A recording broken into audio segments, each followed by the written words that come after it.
You can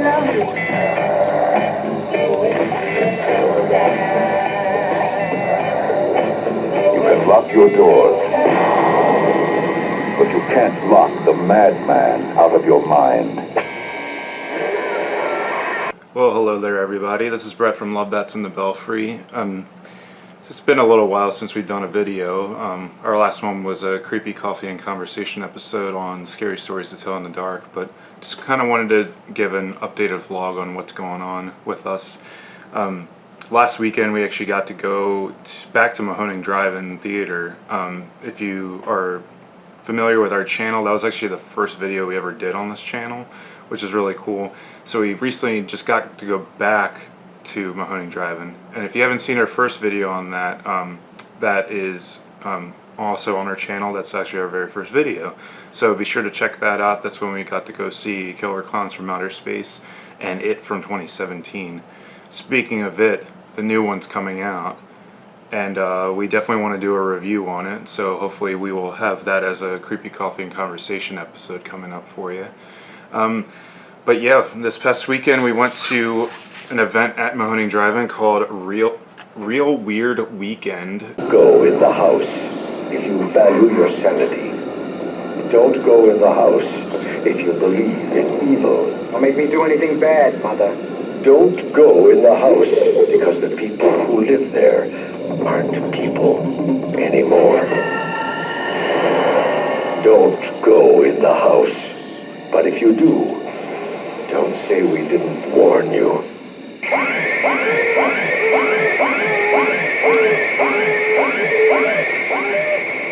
And they showed some, obviously if you can't tell by the name, some really strange films. Can be silenced. Because in a climate of fear, everyone is vulnerable, especially the most innocent, and one killing will lead to another. We were only there for 2 nights because it was Labor Day weekend, and they were actually doing 3 nights of weird movies. But the first night, they showed a film called Remote Control, which was probably the most fun that we had between me and Kelly. That was the movie that probably we had the most fun watching.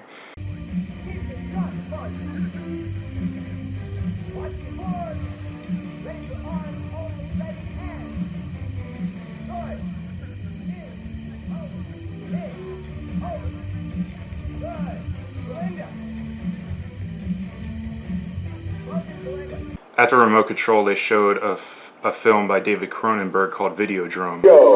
And this afternoon, Rena's guests are Max Wren, controversial president of Channel 83, radio personality Nikki Brand, and media prophet Professor Brian Oblivion. Take it away, Rena. Max Wren, your television station offers... And I had only seen that in bits and pieces, and I'm a big Cronenberg fan, but I'd never actually seen it all the way through. It's a shame, though, because by the time, you know, you go to these drive-ins, they start the first movie around like 8:30 at night, and then they have like, say, like a 20-30 minute intermission. It was no accident. The victim did not die alone.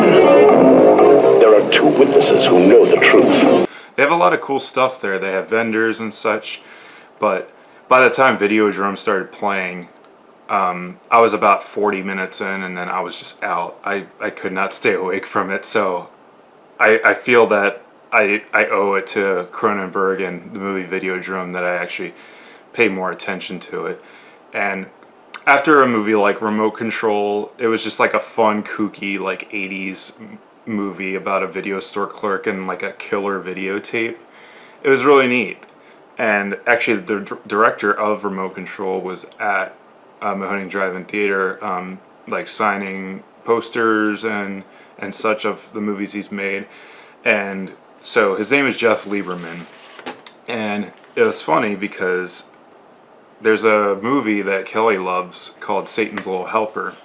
Turns out that Jeff Lieberman is also the same director of that movie, so he had a bunch of posters kind of sitting out, and Kelly was like, it's like, ooh, and she saw this poster, and she was just like, I need that, I just need that. And then so I had asked how much, and Now, I felt bad because I didn't know what the director looked like, but I kind of connected the dots. I'm like, I'm guessing he's the director of these films. And Kelly was funny. She's just like, I'm really sorry, but I feel like I should know you, but were you involved with all these movies? And he's like, I was the director of them. And he actually showed us a picture of him, with the camera of Even Satan's Little Helper, because she's like, I love this movie so much. And so actually Jeff Lieberman signed it for her. What did you think of Remote Control? Because neither of us saw that. I loved Remote Control, and I honestly didn't even realize that it was directed by Jeff Lieberman, obviously, until last night, because I made a fool of myself and didn't even know that was him when I asked for the poster. That's okay. But that's totally me. I just don't know people. Yeah, it was a lot of fun. So, yeah, the first night, Remote Control. Videodrome was definitely a fairly big departure because it was just much more of a serious movie.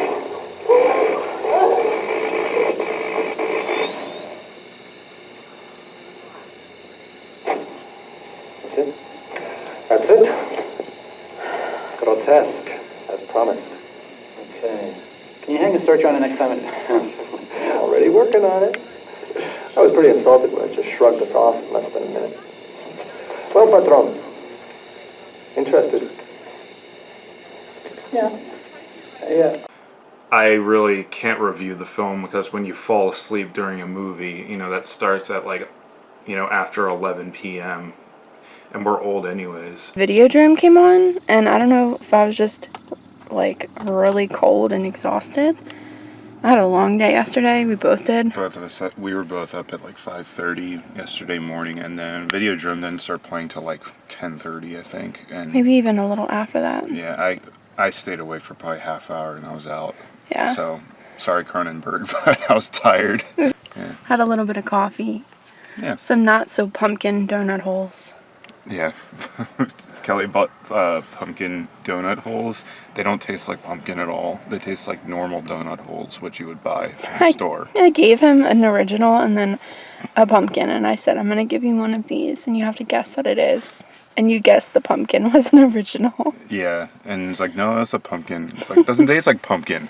Yeah, that was the first night, and we got to stay overnight. We stayed there 2 nights. We slept in Kelly's Jeep, which was very interesting. Maybe we should do a video on the art of changing in the car successfully.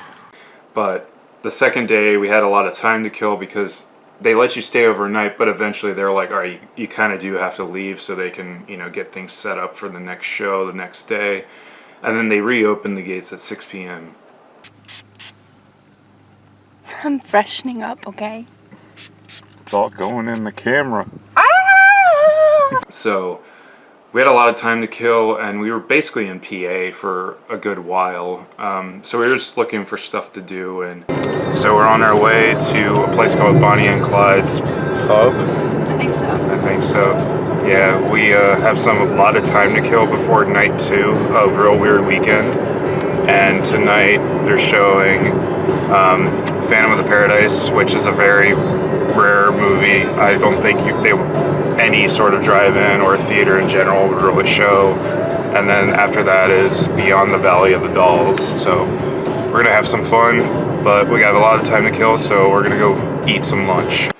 It's funny, for it being a drive-in theater, there's really not much around in that area. There's just, like a McDonald's, a couple fast food places, but there's really not a whole lot to do. So we had just ended up going to one of the state parks where there was a lake. Are you taking a picture? No. You're taking a video? No video. Hi. It was funny though, because it was considered a state park we went to, but right when we started walking down these trails, we just saw 800 of these tents that were all set up. Where are we? We are at a campground that I think we might have trespassed onto. It was Okay, we Googled parks. Yeah, and we ended PA. up here. We ended up here, and there's a bajillion tents everywhere. So many. But we found this awesome little lake. People are fishing and canoeing, and it's beautiful. And there's a little breeze. It's nice. It's really nice. Yeah. And it was a little odd, and I was like, we went to like a couple of antique shops, and then. So you can't really tell, but we're about to go into this really cool building over here. It's like an antique mall. Are you ready to go, babe? Not quite yet. What happened? I got a bloody nose. Aww. That's okay. It happens all the time. Hi, everyone. Sorry I don't have a tampon to let you borrow. That's okay. This should work fine. We found some cool Halloween stuff at this like one little antique store. I think it was called Studio 895, but I could be wrong. That's what I believe what it was called. But they had some cool. They had like this one little tiny like Halloween section where it's like these were like Halloween like merchandise that I had never really seen before, even in antique places. A lot of antique places kind of have like a little section where they have like old vintage, you know, like Halloween, you know, decor and such. But it was cool. The thing that sucks is, you know, we now live in this house and we're very poor, and like most of our money is just going towards our mortgage, so we can't really drop a bunch of money on, you know, antiques and stuff. But luckily, I mean, we have a fair amount of like Halloween stuff already, so I'm not sure where else we'd put it anyways. But that was fun. And so the second night, they showed Phantom of the Paradise,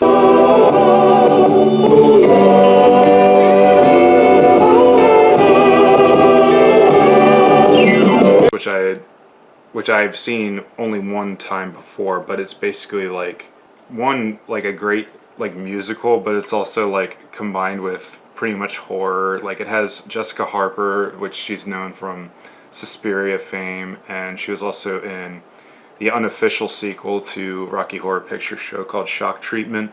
And I think this was like her first legit movie that she was in. But Phantom of the Paradise, it's like it's a cult film that's like, it's so shocking how this movie is not more well known. Like the music's amazing in it, I think. And like it's a great story about just how like this genius musician just gets music stolen from him by this record executive trying to open this place called the Paradise. And you know, he just goes through some crap, and then he ends up becoming what's known as the Phantom of the Paradise when it opens, and he causes all this havoc and such. And yeah, it's great music and really entertaining. And it was actually funny because before Phantom of the Paradise started on the second night, there was someone who was dressed up as the Phantom, and I got a photo with him. And also, before the movie had started, when it was getting dark out, he was up on top of like the concession area.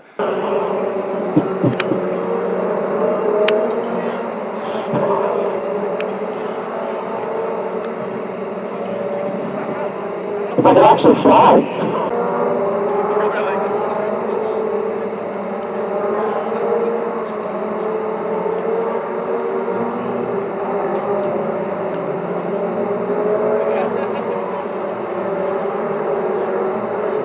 And just like doing his voice changer thing like he does in the film.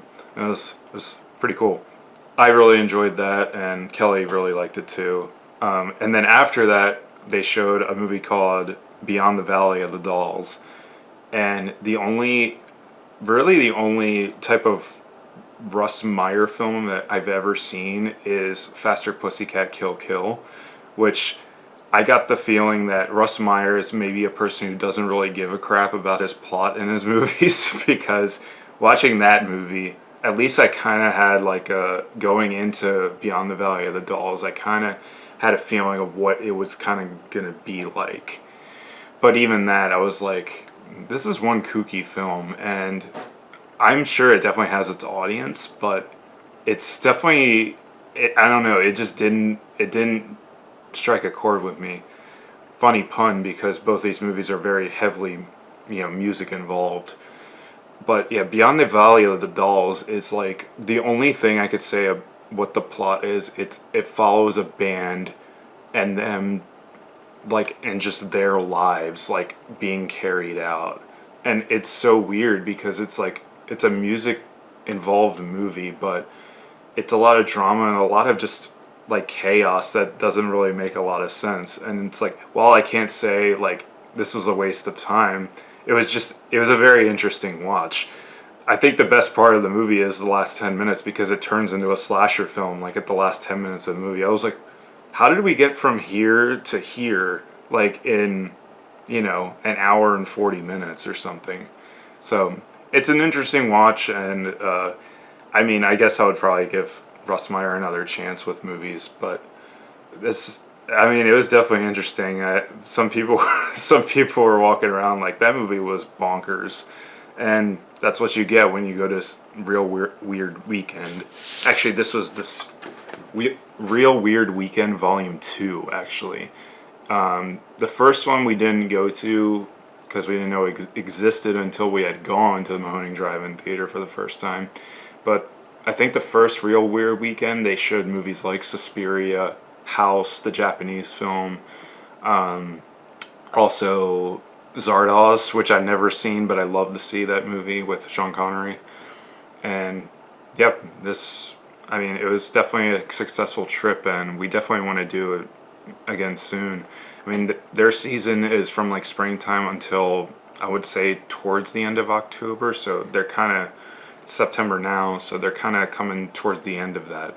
So I think they have a Nightmare on Elm Street event happening soon, like 2 nights of showing all the Nightmare movies, which I'd really love to see, and I know Kelly would too. But we'll see how it plays out. But this was a successful trip. Oh, also got a free Scream magazine. That was cool because we were one of the first 25 people in line. So yeah, I got a free Scream magazine all about Dawn of the Dead. If you're new to Love Bats in the Belfry, thanks for tuning in. And if if you've been here before, we appreciate your support. So yeah, thank you all for watching, and we will hopefully be back for a Creepy Coffee and Conversation video very, very soon. But thank you all for watching, and stay spooky. Bye.